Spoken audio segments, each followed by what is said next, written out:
Because the cliffs fall down, I could live on a farm, but not on rocks a and cliff. stuff. Like if you've ever driven along the Glen, or not the Glen, but the Seward Highway.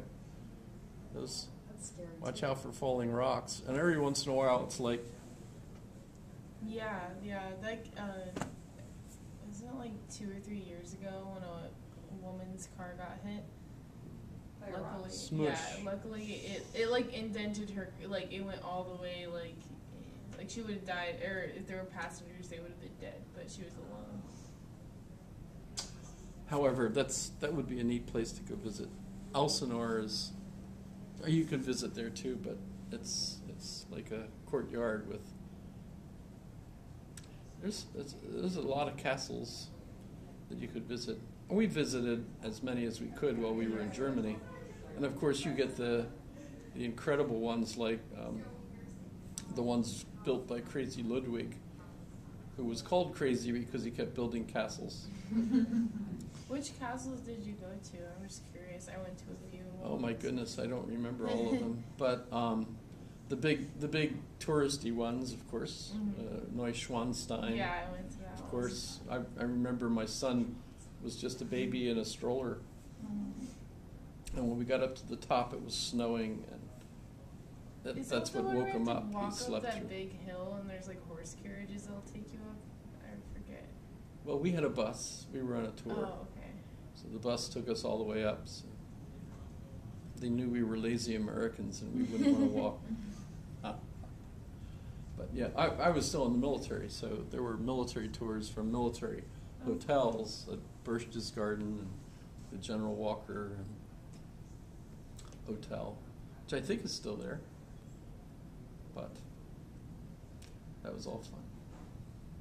Cheap tours too for enlisted people to take their families and spend a week in southern Germany and see all the things. However, but so Denmark is really depressing by comparison. So what I'm suggesting is that it's kind of a cultural trait to be depressing, and that is odd because Denmark is like often listed as one of the countries with the happiest quotient. I don't know how you measure happy. You ask people, "Are you happy?" and they're probably, "Yeah."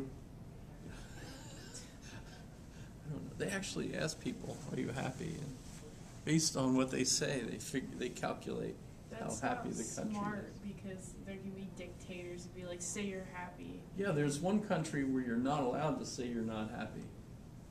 What country? North Korea. It was like one of the ones in East Asia or West Asia, the South, like near Thailand. It's one of the like Myanmar or exactly. Myanmar. Yeah, Myanmar. that one. That's the thing. Yeah, okay. Yeah, it's like the law. You have to say you're happy. It's not a good way to make people happy. Well, everyone says they're happy. It's also a Buddhist, dictatorship. Yeah. Or not dictatorship, but like totalitarian regime, so. Yeah. So in any case, Weird. Forced but environment. both Kierkegaard and Nietzsche are exemplars, not only of existentialism, although, Kierkegaard is supposed to be like the inventor of existentialism. But remember, Schelling, Friedrich Schelling, Hegel's roommate, friend, on and off again friend, and survivor, because he is the one that ended up teaching in Berlin after Hegel had died, and in fact was the teacher for both Kierkegaard and Marx, who were in the same classroom, actually, listening to Schelling explain Hegel, which is why some people think that both of them misunderstood Hegel and then revolted against Hegel. And Kierkegaard revolted against Hegel basically by deleting the idea that society forms us. Instead, we're totally free as individuals, according to Kierkegaard. Whereas for Marx, he went just the opposite direction and said the illusion of individual freedom that's all it is, it's an illusion. Actually, society totally controls your development and your thoughts. So that's why the communist idea works for Marx, because you could just basically tell people what they think, they're happy, and they are happy. Well, that of course didn't really work, as we can see by the collapse of the Soviet Union and communist states. We have another one collapsing right now, and that's Venezuela. But when you look at Kierkegaard, Kierkegaard's going to influence continental Europe very much by arguing that we're totally free. So existentialism essentially becomes the philosophy of continental Europe. Nietzsche, of course, is another example of that. The French existentialists, Camus, of course, Sartre.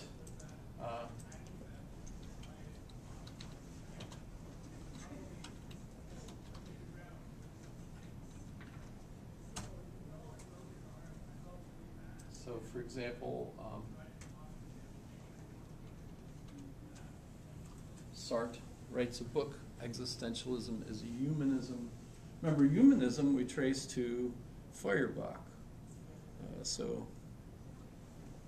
I remember he was an atheist. And I already asked you this, but is it humanism or like the guy humanism?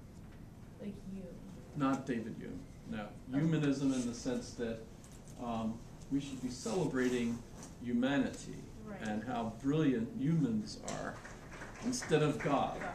Because God, those religions that celebrate God and say we're all sinners and, horrible, God's shit, quoting Martin Luther, basically, because God shits and here we are, that's how bad we are.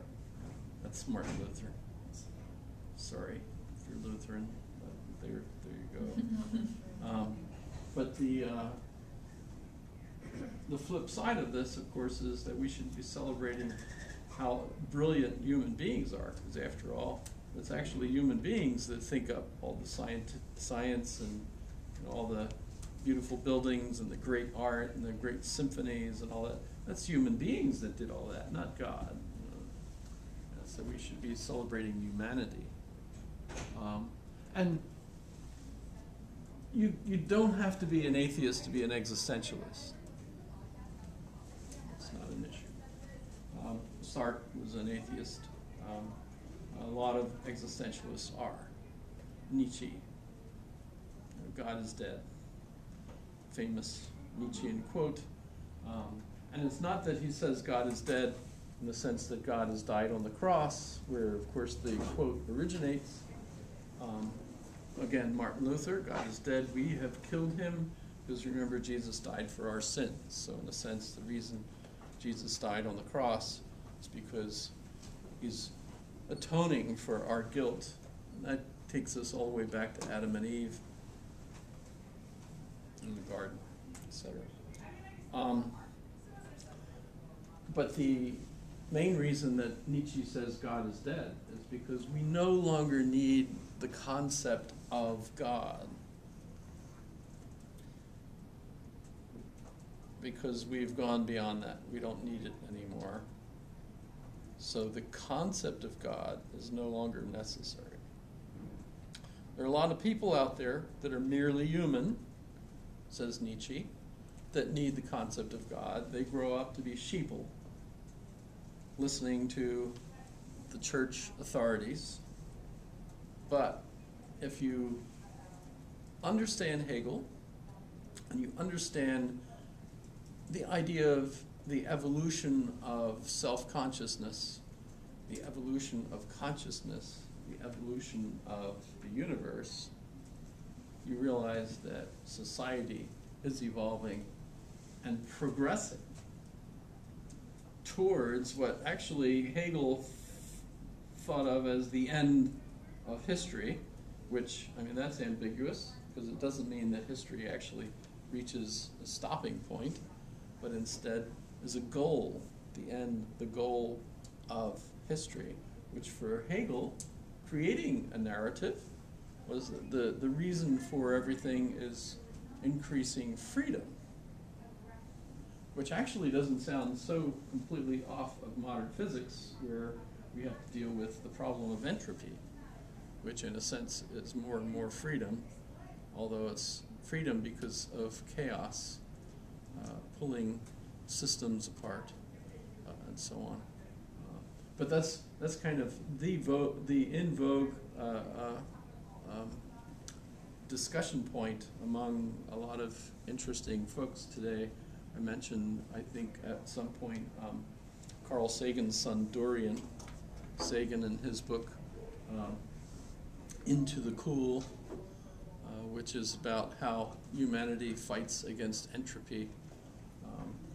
I've been reading Steven Pinker's new book, Enlightenment Now, and he constantly refers to humanity's fight against entropy, because it's a second law of thermodynamics.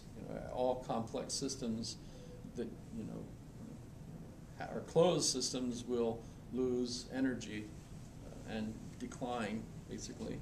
Of course, we're not a closed system. We keep getting new energy from the sun, and so we can use that energy in order to manipulate it and transform systems that are collapsing into systems that are holding up, and maybe even getting more complex, as, for example, animals were much more complex than bacteria, etc., right?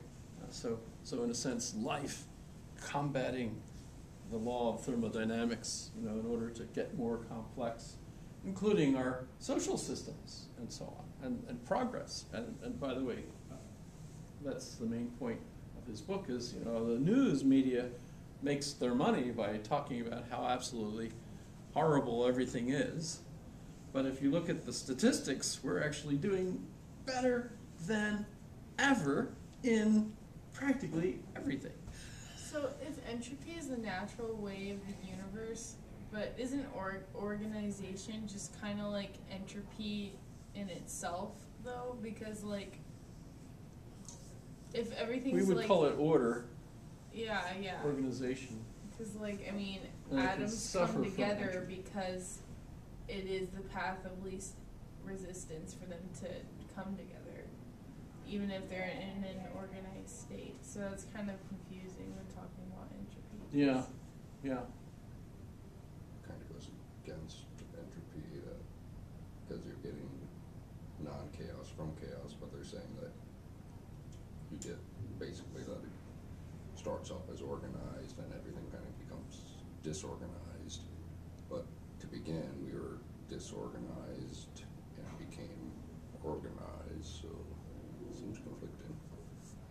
The history of entropy is a great PhD thesis for somebody, if you're interested.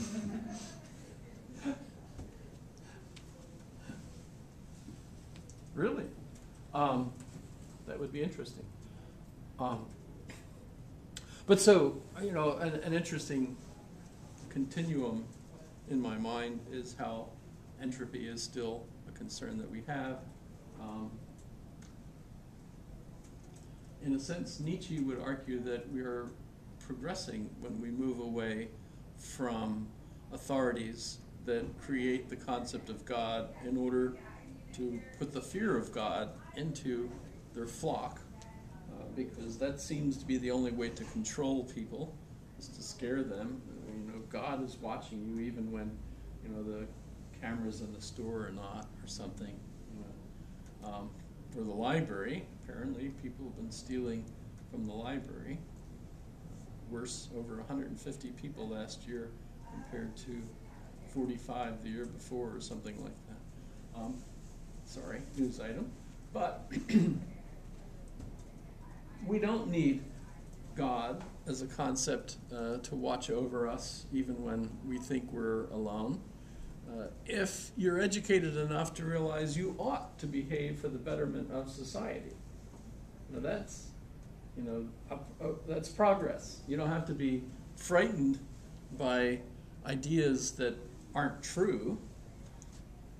I mean, maybe if you're a little kid, maybe, we could still argue whether or not it's a good idea to tell kids things that aren't true in order to, scare them, get them to behave.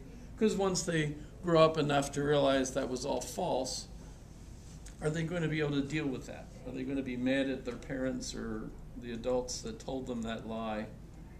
Or are they going to realize that, that's the level of explanation people use traditionally for kids, because kids can't learn the more abstract concepts and so on. But in any case, for Nietzsche, society, at least those of us that have studied Hegel, have gotten to the point that we no longer need the concept of God to scare us. We now realize that morality is something that we construct. It's a human development, and you no longer need to behave according to what the authority tell you. You can become your own authority.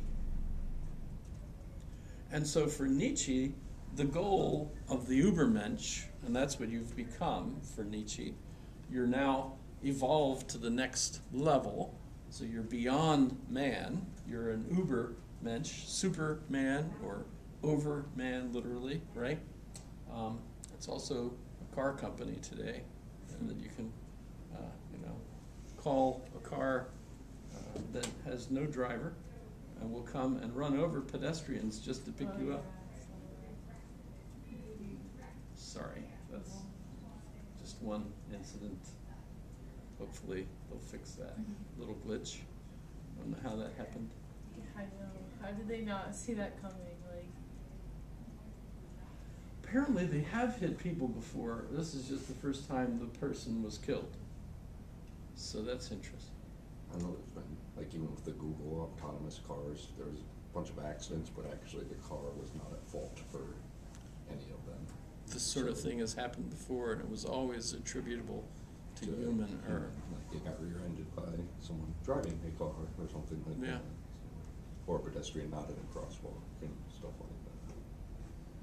I've been in self-moving devices before, like the monorail systems and things at various places. And it was actually really funny going up to the restaurant in Girdwood, at Alyeska. The one time Don and I went up there to celebrate our last anniversary, actually.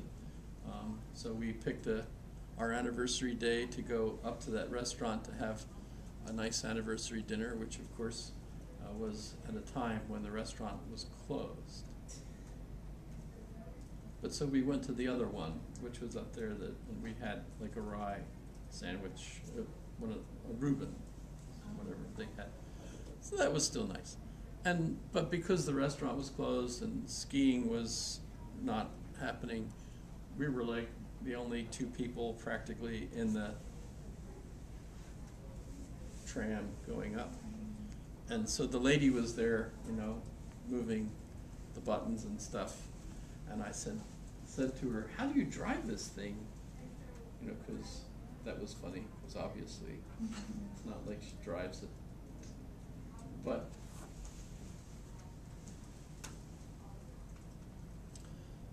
so for Nietzsche, those individuals that have studied enough philosophy and at this particular historical point realize that culture has been invented by man and for their own purposes. And you're now at that point where you've passed the education of the authorities. And so now you are your own authority. So you are responsible, says Sartre, for making your own decisions. In fact, those are, for Sartre, Jean-Paul Sartre, that makes you responsible for everything that happens in the world, actually. Because if you don't agree with something going on, you are the one responsible for changing it. Nietzsche, on the other hand, emphasizes the will to power. Because in order to have meaning in your life, you need to be doing something that gives you a sense of power. You have to have something that gives your life meaning. Well, where does that come from? Creating meaning. And that means having power over others. So artists, I think of when artists make things like Oppenheim's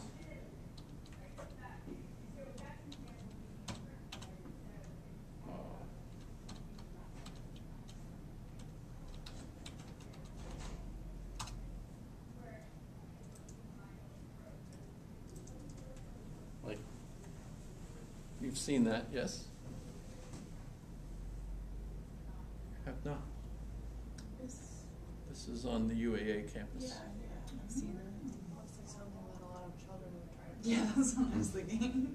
Looks like something Yeah, I would actually, try Yeah, I I would recall try to- playing on that Yeah, as a kid. if you ever are on main campus, go out the road towards the art building. This is in between the administration building and the art building, right over here. Are you allowed to climb it? Yes, there's no fence around it, but be careful.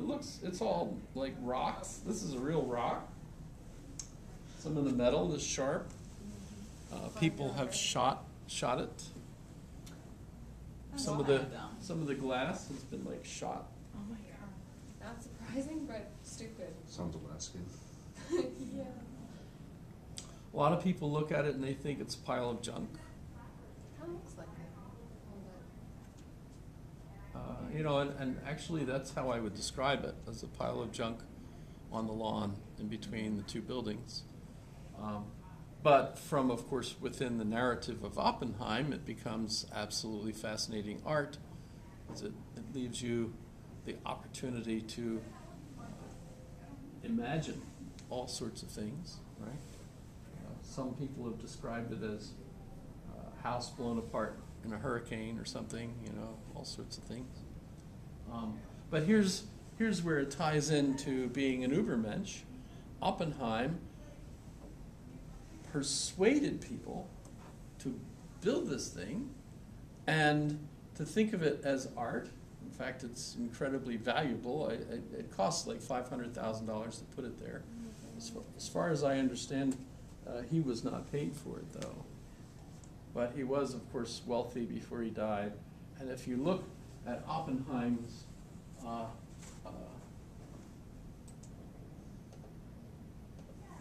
think this is his page.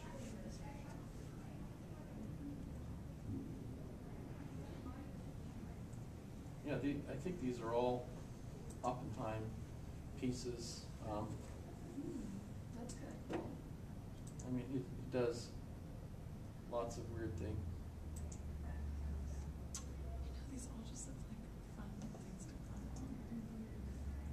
climb on. I'm not sure if all of these are Oppenheim, but so basically what he has the power to persuade others to believe that what he's creating is fantastic art, which you might agree with. On the other hand, you might think it's crap, right? Just a cool jungle gym. But he's got the power socially to persuade enough people that he's a great artist, and that this is, we want to have our own Oppenheim piece on the lawn, and so we'll fund it, and that sort of thing. But if you think about art in general today, a lot of artists create things that are not very persuasive. You think, wow, that's trash, and the artist says, but it's a comment on trash, and you're like, no. They're not very powerful, right? Whereas the person that's persuasive enough is actually, going to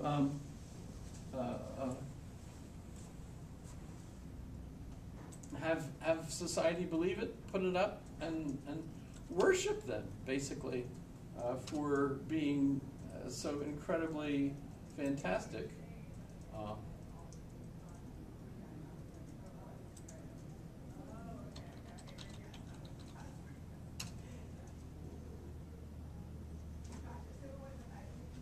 Oh shoot, I always have trouble finding this one.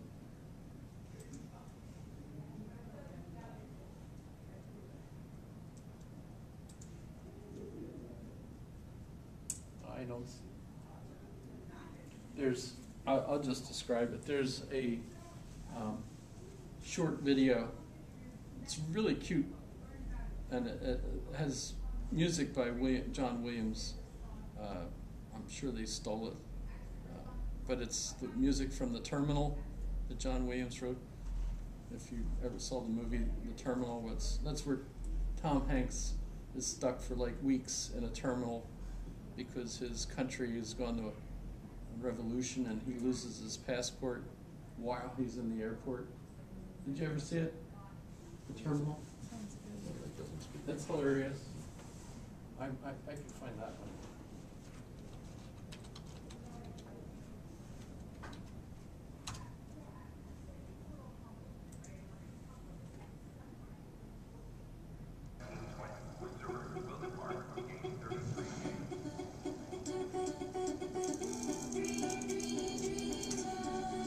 Mr. Navarsky. Please follow me. While you were in the air, there was a military coup in your country. The Republic of Krakosia is under new leadership. Krakosia? I don't think he gets it. Where do I buy the Nike shoes? I'm gonna need the passport also. No.